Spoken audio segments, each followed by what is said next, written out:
मित्रांनो नमस्कार. एका नवीन व्हिडिओमध्ये तुम्हा सर्वांचं पुन्हा एकदा स्वागत. मित्रांनो, गणेशोत्सव आता एक शेवटचा दिवस गणेशोत्सवातला उरलेला आहे, तो म्हणजे अनंत चतुर्दशी.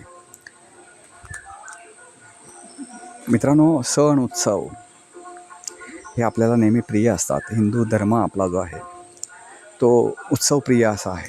त्यामुळे आपण आपले सण उत्सव साजरे करतोच, परंतु इतर धर्माच्या सण उत्सवांमध्ये सुद्धा आपण सामील होतो.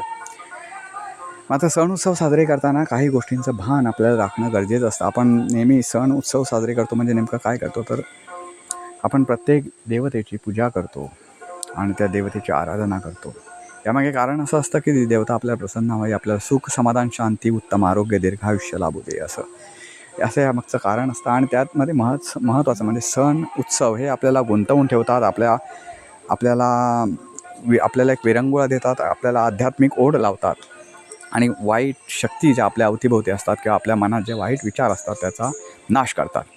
मित्रांनो, ह्या गोष्टी करीत असताना आपल्याला एका गोष्टीचं भान ठेवलं पाहिजे की आपण नकळतपणे आपल्याला वाटतं की आपल्या घरी पूजा असेल किंवा सण उत्सव जे असतील ते पारंपरिक पद्धतीनं आणि एक संगीत पद्धतीनं ते साजरे व्हावेत. परंतु हे सण साजरे करीत असताना आपल्याकडून बऱ्याचशा अशा गोष्टी होतात की त्या खूप चुकीच्या आहेत, पण आपण त्या गोष्टी फॉलो करतो कारण ते आपल्या प्रतिष्ठेचं एक साधन असतं.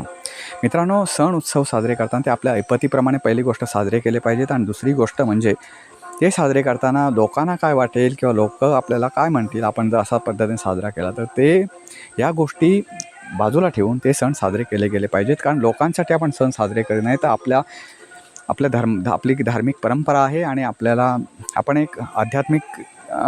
आपण आध्यात्मिकदृष्ट्यासुद्धा आपण एक सबळ आहोत.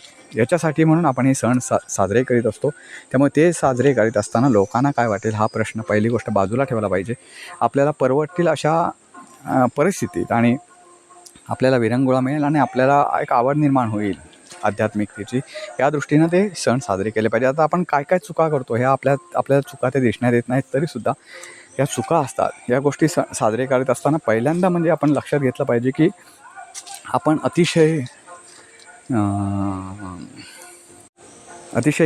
किळसवाण्या आवाजात, अतिशय मोठ्या आवाजात आपण DJ लावतो, स्पीकर लावतो आणि अक्षरशः शांततामय वातावरण असतं ते आपण दूषित करीत असतो. मित्रांनो, कोणत्याही देवतेची पूजा करायची असेल किंवा आराधना करायची असेल तर पहिली गोष्ट म्हणजे स्पीकरवर गाणी लावून देवतेची किंवा DJवर ती गाणी वाजवून अशातून कुठलीही देवता प्रसन्नही होत नाही आणि देवतेचं उलट देवाच्या मूर्तीमध्ये देवत्व असतं ते नष्ट होण्याची भीती असते. ते त्याचे त्या ठिकाणी राहत नाही. कारण प्रत्येक ठिकाणी तुम्ही मंदिरं वगैरे जरी बघितलं तरी पूर्वी एका वेगळ्या ठिकाणी मंदिर असायची आणि तिथे लोक जायची. त्याच्यामध्ये एक कारण होतं की तिथे देवाची आराधना करावी आणि दुसरं कारण होतं की तिथे मनाला शांती मिळते, कारण तिथे खूप एकांत असतो. मित्रांनो, आज या गोष्टी नष्ट होत चालत आणि आपण जेव्हा देवतेची आराधना करतो त्यावेळी आपण भक्ती करण्यापेक्षा आपण कुठली तरी गाणी लावतो, भलेही ती देवाची असतील किंवा इतर कुठली असतील गाणी, पण ती गाणी लावून फक्त एक समाजात शांतता असेल तर ते बिघडवण्याचं काम करतो. लोकांना हल्ली असं आहे की लोकांना खूप टेन्शन्स वाढलेले आहेत, मानसिक ताणतणाव वाढलेले आहेत. तर अशातून एक शांतता हवी असते, ती आपल्याला सण उत्सवही देत असतात. 4 लोकांना आपल्याला जवळ आणतात ते सण उत्सव असतील. तर अशा गोष्टी करीत असताना निदान या घरात आणि आपल्या परिसरात सुद्धा शांतता कशी राहील हे केलं पाहिजे. भक्ती न करणं असा याचा अर्थ नसतो की भक्ती करणं म्हणजे काय, ते आपण 2 देवाच्या आरत्या म्हणाव्यात आपण स्वतःच्या मनानं. हल्ली खूप गोष्टी अशा आहे आपल्या धर्मात, आपण एवढा सण दरवर्षी आपण गणेशोत्सव साजरा करू, आपण देवीचा उत्सव साजरा करतो, पण आपली ट्रॅजेडी अशी आहे, आपली अडचण इतकी वाईट आहे की आपण एवढे सण उत्सव साजरे करूनसुद्धा आपल्याला 4 आरती आपल्याला म्हणता येत नाही, आपल्याला 4 आरती तोंडपाठ नाहीत. आणि महत्त्वाचं म्हणजे अशी लोकं आपल्या धार्मिकतेवर बोलतात, पुढे येतात बोलायला की हे असं आहे, हे तसं आहे.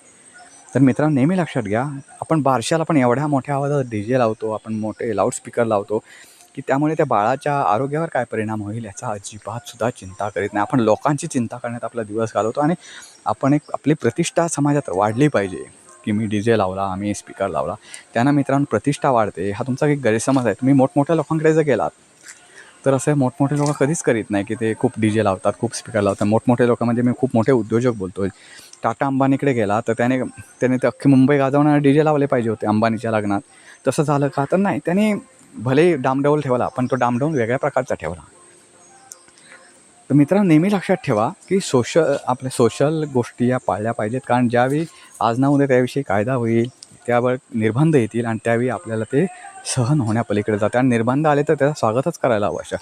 मित्रांनो आपले सण उत्सव साजरे करताना निसर्गाला कुठे बाधा येणार नाही आणि समाजात ज्या कोणी दुर्बल व्यक्ती राहतात, म्हणजे अंध अपंग असतील किंवा आजारी व्यक्ती असतील, वयोवृद्ध व्यक्ती असतील, तर त्यांना जी शांतता हवी असते, एक एक हे हवं असतं, मनःशांती जी हवी असते ती मिळेल याची आपण काळजी घेतली पाहिजे आणि अशा प्रकारे सण उत्सव साजरे केले पाहिजे. महत्त्वाचा विषय म्हणजे आपण जेव्हा एखाद्या देवीचा असेल, देवाचा असेल उत्सव साजरा करतो, त्यावेळी प्रत्येकजण येतो तो मूर्तीला स्पर्श केल्याशिवाय कधी पाया पडत नाही. मित्रांनो नेहमी लक्षात ठेवा, मूर्तीला कधीही स्पर्श करू नये, कारण ती सोवळ्यामध्ये बसलेली असते मूर्ती. महत्त्वाचं म्हणजे मूर्ती स्पर्श केल्यानं तिचं पावित्र्य नष्ट होतं. आपण भलेही आंघोळ करून असेल तर मूर्तीला स्पर्श करण्यासाठी पूजा करताना, जेव्हा आपण पूजा करताना पुजाऱ्याचा स्पर्श होतो मूर्तीला, त्या करतानासुद्धा 2-3 प्रकारामध्ये तुम्ही असाल. एक तर आंघोळ केलून ओल्या वस्त्रानिशी तुम्ही आला असाल तर मूर्तीला स्पर्श करू शकता. एक नवीन कपड्यानिशी आला असाल, नवीन म्हणजे जे पहिल्यांदाच तुम्ही घातले असे नवीन कपड्यांशी आला तर तुम्ही मूर्तीला टच करू शकता. तिसरी गोष्ट म्हणजे तुम्ही सोवळा नेसला असाल तर तुम्ही टच करू शकता, किंवा कुठलाही अंगावर जर कपडा नसेल तर तुम्ही देवाला टच करू शकता. हे सगळे आंघोळ केल्यानंतरचे विषय आहेत, सांगतो मी ते. या पलीकडं तुम्ही देवाला कधीही टच करू शकत नाही किंवा टच करू नये, कारण त्याची पावित्र्यता नष्ट होते. मित्रांनो ह्या गोष्टी आपल्या सण उत्सवात पारंपरिकतेनं पाळल्या पाहिजेत. बऱ्याचशा गोष्टी असं असतात, आपण सण उत्सव दरवर्षी साजरे करतो, ढीगभर सण उत्सव आपल्याकडे आहे, ते आपण साजरे करतो, पण आपल्याला या गोष्टीबद्दल माहिती नसते. आपण ती माहिती करून घेण्याच्या फंदात पडत नाही. आपण प्रत्येक सणामध्ये आध्यात्मिकपेक्षा आपली आवड आणि आपली म्हणजे आपल्याला कशी मजा करता येईल, चंगळवाद कसा आपला तो जास्त वाढला आहे. त्यामुळे इतर धर्मामध्ये बघितलं तर आपल्या तुलनेत खूप कमी सण आहेत, पण ते लोक सण साजरे करताना ज्या गोष्टी जपतात त्या आपण जपत नाही, हे सत्य आहे. त्यामुळे कुठल्याही धर्मामध्ये बघा, त्या धर्मांच्या दृष्टीनं आपला धर्म, आपले सण उत्सव हा एक चेष्टेचा विषय झालेला आहे. आता तुम्ही गेल्या गणेशोत्सव काळामध्ये, आता गणेशोत्सव जो संपतोय त्या काळात तुम्ही मालिका बघितला असाल, त्याच्यामध्ये सुद्धा एवढी अघोरीपणा दाखवतात. या गणपतीचा उत्सव असतानाही त्यांच्यामध्ये अघोरीपणा, की बाबा देवाला मोदक दाखवताना त्याच्यात काहीतरी मुद्दामून टाकायचं, या गोष्टी आपल्याकडे नकळतपणे ठसवल्या जातात मित्रांनो. आणि आज अशी भीती वाटते कधी की या गोष्टी आपल्यातली पुढची येणारी पिढी शिकून जाईल की काय आणि आपल्या सण उत्सवाला बाधा पोचेल की काय. मित्रांनो त्यामुळे नेहमी लक्षात ठेवा, या गोष्टी पारंपरिकतेनं पाळल्या गेल्या पाहिजेत आणि त्या दुसऱ्या येणाऱ्या पुढच्या पिढीपर्यंत पोचवायला पाहिजेत. आपण सण उत्सव साजरे करतो, आपण देवाची भक्ती करतो, त्या मार्गाने आपण देवाची भक्ती करतो असा जर आपला समज असेल तो अतिशय चुकीचा आहे. देवाची भक्ती करायची असेल तर या गोष्टी कटाक्षाने पाळल्या गेल्या पाहिजेत, तर आपला धर्म आणि महत्त्वाचं म्हणजे आपल्या ज्या प्रत्येक उत्सवामधून जी आपल्याला शिकवण वेगवेगळी दिली गेली आहे ती आपली पाळल्यासारखं होईल. अन्यथा आपले सण हे लोकांच्यासाठी, इतर धर्मियांसाठी हे नक्कीच एक विडंबनाचे, एक टीकेचे लक्ष्य बनतील. मित्रांनो हा व्हिडिओ तुम्हाला कसा वाटला ते नक्की कळवा. व्हिडिओ लाईक करा, शेअर करा आणि चॅनलला सबस्क्राईब करायला विसरू नका.